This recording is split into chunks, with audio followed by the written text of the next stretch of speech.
13ನೇ ತಾರೀಕು ನಿನ್ನೆ ನಮ್ಮೂರ್ ಕೆರೆಯಲ್ಲಿ ಎಷ್ಟು ಕೆಜಿ ಮೀನ್ ಹಿಡಿದ ಗೊತ್ತಾ? ವಿಡಿಯೋ ಕೊನೆವರೆಗೂ ನೋಡಿ, ವಿಡಿಯೋ ತುಂಬಾ ಸಖತ್ತಾಗೈತೆ.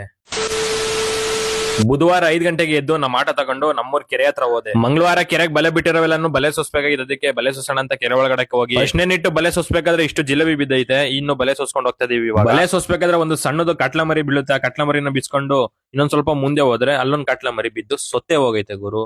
ಅಲ್ಲಿ ನೋಡ್ತಿದಿರಲ್ಲ, ಅದೇ ಕಟ್ಲ ಸೊತ್ತಾಗಿರೋದು. ಮನ್ಸ ಹೆಂಗೆ ಸತ್ತಾಗ ತೇಲ್ತಾನೆ, ಅದೇ ರೀತಿ ಮೀನು ಕೂಡ ಸತ್ತಾದ್ಮೇಲೆ ನೀರ್ ಮೇಲೆ ಈ ತರ ತೇಲುತ್ತೆ. ಅಲ್ಲಿಂದ ಸ್ವಲ್ಪ ದೂರ ಬಲೆ ಸೋಸ್ಕೋಬೇಕಾದ್ರೆ ಒಂದು ಟೈಗರ್ ಜಿಲೇಬಿ ಸಿಗುತ್ತೆ, ಇದೆ ನೋಡಿ, ಇದನ್ನೇ ನಾವು ಟೈಗರ್ ಜಿಲೇಬಿ ಅಂತ ಕರಿತೀವಿ. ಬಲೆಗೆ ಬಿದ್ದಿರೋ ಟೈಗರ್ ಜಿಲೇಬಿನ ಬಿಚ್ಕೊಂಡು ಅಲ್ಲಿಂದ ಸ್ವಲ್ಪ ದೂರ ಮುಂದೆ ಹೋದ್ರೆ ಇನ್ನೊಂದು ದಪ್ಪದ ಕಾಟ್ಲ ಬೀಳುತ್ತೆ. ಈ ಕಾಟ್ಲ ಒಂದೇನೆ ನೀರೊಳಗೆ ಮೀನು ಸಣ್ಣದಾಗ ಕಾಣಿಸುತ್ತೆ, ಬಟ್ ಹಂಚಿ ಹೋಗಿ ತೂಕ ಹಾಕ್ತಗ್ಲೇನೆ ಇರೋದು ವೆಯ್ಟ್ ಗೊತ್ತಾಗೋದು. ಇದು 3 kg ಬರುತ್ತೆ ಇದೊಂದು ಕಾಟ್ಲಾನೆ.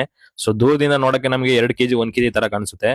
ಇವು ಮೀನ್ಗಳು ಏನಾಗುತ್ತೆ ಅಂದ್ರೆ ತೂಕ ಜಾಸ್ತಿ ಬರುತ್ತೆ. ನೋಡಿ ಈ ಕಾಟ್ಲ ಎಷ್ಟು ಬುತ್ತಿ ಮಾಡೈತೆ ಅಂತಂದ್ರೆ, ಈ ಬುತ್ತಿ ಬಿಡ್ಸೋಷ್ಟಲ್ಲೇ ನಮ್ಗೆ ಟೈಮು ಒಂದು 10 ನಿಮಿಷನಾದ್ರೂ ಹಿಡಿಯುತ್ತೆ. ಈ ಬುತ್ತಿ ಬಿಚ್ಚೋಷ್ಟರಲ್ಲಿ ಬಿದ್ದಿರೋ ಒಂದ್ ದಪ್ಪ ಕಾಟ್ಲನ್ನ ತಲೆ ಮೇಲೆ ಹೊಡೆದ್ಬಿಟ್ಟು ಅದನ್ನ ಮೀನೆಲ್ಲ ಬಿಚ್ಚಾಕಿ ಹಂಗೆ ಬುತ್ತಿನೂ ಕೂಡ ಬಿಡಿಸಿ ಅಲ್ಲಿಂದ ಸ್ವಲ್ಪ ದೂರ ಮುಂದೆ ಹೋಗಿ ಕೆರೆ ಒಳಗೆ ಬಲೆ ಸೋಸ್ಕೊಂಡು ಹೋಗ್ಬೇಕಾದ್ರೆ ನೋಡಿ ಮೀನೆಲ್ಲ ಸೂಸೈಡ್ ಮಾಡ್ಕೊಬಿಟ್ಟವೆ. ಮೀನ್ಗಳು ಯಾಕೆ ನೀರೊಳಗೆ ಸಾಯ್ತವೆ ಅಂತ ನಿಮ್ಗೆ ಏನಾದ್ರೂ ಗೊತ್ತಿದ್ರೆ ಒಂದೇ ಒಂದು ಕಮೆಂಟ್ ಮುಖಾಂತರ ತಿಳಿಸಿ ನೋಡೋಣ ಎಷ್ಟ್ ಜನ ಕರೆಕ್ಟ್ ಆಗಿ ಆನ್ಸರ್ ಹೇಳ್ತೀರಾ ಅಂತ. ಹಂಗೆ ಬಲೆ ಸೋಸ್ಕೊಂಡ್ ಬರ್ಬೇಕಾದ್ರೆ ಅಲ್ಲಿಂದ ಸ್ವಲ್ಪ ದೂರ ಮುಂದೆ ಬಂದ್ರೆ ಒಂದೇತವು 2 ಕಟ್ಲ ಬಿದ್ದೈತೆ. ಈ ಮೀನ್ಗಳು ಹಿಂಗೆ ಒಂದೇತವು 2 ಏನಾದ್ರು ಬೀಳ್ತು ಅಂದ್ರೆ ನೋಡ್ತಿದ್ರೆ ಇಲ್ಲಿ ಹಗ್ಗ ಮಾಡ್ದಂಗ್ ಮಾಡ್ಬಿಡ್ತವೆ. ಇಲ್ಲಿ ಹಗ್ಗ ತರ ಕಾಣಿಸ್ತೈತಲ್ಲ ಬಲೆ, ಆ ತರ ಮಾಡ್ಬಿಡ್ತೇವೆ. ಅದನ್ನ ಬಿಚ್ಚೋ ಅಷ್ಟಲ್ಲಿ ಹೆಂಗ್ ಆಯ್ತದೆ ಅಂತಂದ್ರೆ ಆ ಮೀನ್ ಹಿಡಿಯೋರಂಗ್ ಮಾತ್ರ ಗೊತ್ತಿರ್ತದೆ ಆ ಕಷ್ಟ ಏನು ಅಂತ. ಬಲೆಗ್ ಬಿದ್ದ 2 ಕಟ್ಲನ್ನು ಬಿಚ್ಚಿ ಅರ್ಲದೊಳಕ್ ಹಾಕೊಂಡು ಅಲ್ಲಿಂದ ಬಲೆ ಸುಸ್ಕೊಂಡು ಇನ್ನೊಂದ್ ಸ್ವಲ್ಪ ದೂರ ಮುಂದೆ ಹೋದ್ರೆ ಅಲ್ಲಿ ಇನ್ನೊಂದು ರಘು ಸಿಗುತ್ತೆ. ಗೈಸ್ ಫೈನಲ್ ಆಗಿ ಕೆರೆಲ್ ಬಲೆ ಬಿಟ್ಟಿರೋದ್ರಲ್ಲಿ ಬಲೆ ಎಲ್ಲ ಸೋಸಾಯ್ತು. ಇವತ್ತು ಟೋಟಲ್ ಆಗಿ ನಮ್ಮೂರ್ ಕೆರೆಯಲ್ಲಿ 40 kg ಮೀನ್ ಹಿಡಿತೀವಿ. 40 kg ಮೀನಲ್ಲಿ 20 kg ಬೇರೆಯವ್ರಿಗೆ ಕೊಟ್ಟು ಅಂಗಡಿಗೆ ನಾವು 20 kg ಮಾಡಿಕೊಂಡು ಮನೆ ಹತ್ರ ಹೋಗಿ ಮೀನೆಲ್ಲ ಕ್ಲೀನ್ ಮಾಡಿ ಮನೆಗೆ ಬಂದು ಫ್ರೆಶ್ ಅಪ್ ಆಗಿ ಇವಾಗ ನಾನು ಚನ್ನಪಟ್ಟಣಕ್ಕೆ ಹೋಗ್ತಾ ಇದೀನಿ. ಇವಾಗ ಯಾಕೆ ಚನ್ನಪಟ್ಟಣಗೆ ಅಂತಂದ್ರೆ ನಮ್ಮ ಅತ್ತೆ ಮಗ ಪ್ರಶಾಂತ್ ಅವರ ಮಗಂದು ಬರ್ತ್ಡೇ. ಆ ಬರ್ತ್ಡೇ ಫಂಕ್ಷನ್ ಗೆ ಹೋಗೋಣ ಅಂತ ನಾನು ಮತ್ತೆ ನಮ್ಮ ಗಗನ್ ಇಬ್ರು ಕೂಡ ಬೈಕ್ ಅಲ್ಲಿ ಹೋಗ್ತಾ ಇದೀವಿ ಚನ್ನಪಟ್ಟಣಗೆ ಹೋಗಿ ಬಸ್ ಬರ್ತದೆ ಅಂತ ವೆಯ್ಟ್ ಮಾಡಿದ್ರೆ ಫಂಕ್ಷನ್ ಬಸ್ ಅಲ್ಲಿ ನೋಡಿದ್ರೆ ಬಸ್ಸೇ ಹೊಂಟಾಗೈತೆ. ನಮ್ಮ ಅಜ್ಜಿನ ಬೇರೆ ಮದ್ದೂರಿಂದ ಚನ್ನಪಟ್ಟಣಕ್ಕೆ ಬಸ್ ಬೇರೆ ಹತ್ತಿಸಿದೆ. ಅಲ್ಲಿಂದ ಸೀದಾ ನಾನು ಚನ್ನಪಟ್ಟಣಕ್ಕೆ ಹೋದ್ರೆ ನಮ್ ಚಿಕ್ಕಪ್ಪ ಬಸ್ ಮಿಸ್ ಆಗಿ ಇಲ್ಲಿ ಕಾಯ್ಕ ಕೂತವ್ರೆ. ಅಲ್ಲಿಂದ ಚನ್ನಪಟ್ಟಣ ಬಸ್ ಸ್ಟ್ಯಾಂಡ್ ಒಳಗೆ ಹೋದ್ರೆ ಏನ್ ಜನ ಸಾಗರ. ಓಹೋ ಜನ ಸಾಗರ. ನಮ್ಮ ಅಜ್ಜಿ ಬಸ್ ಬತ್ತನ್ಬಿಟ್ಟು ನೋಡಿ ಯಾವ ರೀತಿ ಓಡ್ಬತ್ತಾವಳೆ.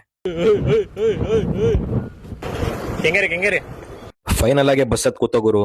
ಎಷ್ಟು ವರ್ಷ ಆಗಿತ್ತು ಗೊತ್ತಾ ನಾನು ಗೌರ್ಮೆಂಟ್ ಬಸ್ಸಲ್ಲಿ ಹೋಗಿ. ಸೊ ಈ ತರ ಟಿಕೆಟ್ ತಗೊಂಡು ನಾನು ಸುಮಾರು ವರ್ಷನೇ ಆಗಿತ್ತು. ಸೊ ಇವತ್ತು ನಾನು ಬಸ್ಸಲ್ಲೇ ಹೋಗ್ತಾ ಇದೀನಿ. ಕೆಂಗೇರಿ ಬಸ್ ಸ್ಟ್ಯಾಂಡ್ ಅಲ್ಲಿ ಬಸ್ ಇಳಿದು ಅಲ್ಲಿಂದ ಸೀದಾ ನಾವ್ ಇವಾಗ ಎಲ್ಲಿಗೆ ಹೋಗ್ಬೇಕು ಗೊತ್ತಾ? ಕೆಂಗೇರಿಯಿಂದ ಆಟೋ ಮಾಡ್ಕೊಂಡು ಇವಾಗ ನಾಗರೂಪಾಯಿಗೆ ಹೋಗ್ತಾ ಇದೀವಿ ನಾವು. ಜಾಗ ಇಲ್ದೇನೆ 4 ಜನ ಕುಂತ್ ನೋಡಿ ಯಾವ ತರ ಅಡ್ಜಸ್ಟ್ ಮಾಡ್ಕೊಂಡು ಹೋಗ್ತಾ ಇದೀವಿ. ಫೈನಲ್ ಆಗಿ ಬರ್ತ್ಡೇ ಫಂಕ್ಷನ್ ಹತ್ರ ಬಂದು ಊಟ ಗೀಟ ಮಾಡಿ ಪಾಪಗೂ ಕೂಡ ವಿಶ್ ಮಾಡಿ ಅಲ್ಲಿಂದ ಸೀದಾ ಅವ್ರು ಮಾಡಿರೋ ಬಸ್ಸಲ್ಲೇನೆ ಊರಿಗೆ ಬರ್ತೀವಿ, ಅಂದ್ರೆ ಚನ್ನಪಟ್ಟಣಕ್ಕೆ ಬರ್ತೀವಿ. ನನ್ ಫ್ರೆಂಡ್ ರಾತ್ರಿ ಹುಡುಗಿಗೆ ಮೆಸೇಜ್ ಮಾಡಿ ನಿದ್ದೆ ಇಲ್ವೇನೋ, ಅದಕ್ಕೆ ಏನ್ ಬಸ್ಸಲ್ಲೂ ಕೂಡ ನಿದ್ದೆ ಮಾಡ್ತಾವನೆ. ಈ ಕಡೆ ನೋಡ್ರಿ ಇವಣ್ಣ ನಿದ್ದೆ ಮಾಡ್ತಾವನೆ, ಆ ಕಡೆ ನೋಡ್ರಿ ಇವನು ನಿದ್ದೆ ಮಾಡ್ತಾವನೆ.